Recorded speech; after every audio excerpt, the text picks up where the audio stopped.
Welcome to the Slop Temple. We pray this video helps. In this video, I will explain how to play All Hail King Jesus on electric guitar. We'll start by mastering the core chord progression, which typically involves G, C, D, and E minor. These open chords provide a solid base for the song's structure. Focus on clean fretting and smooth transitions between each chord. Practice slowly at first, ensuring each note rings out clearly before increasing your tempo. This foundational step is crucial for building your confidence and accuracy.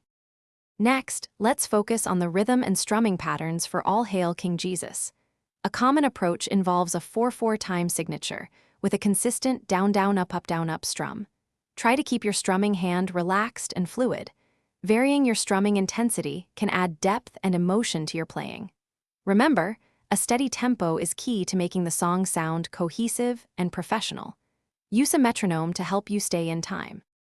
Now, let's dive into the lead melody and some tasteful fills.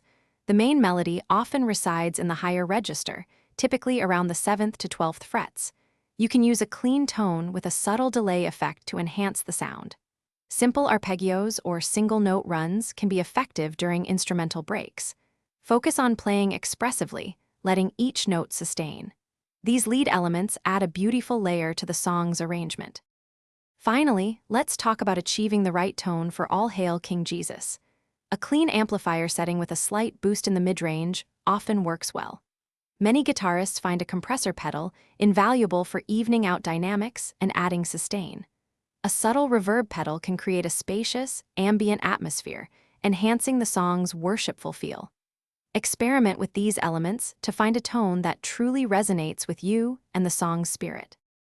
Thanks for watching. Consider subscribing if we helped you.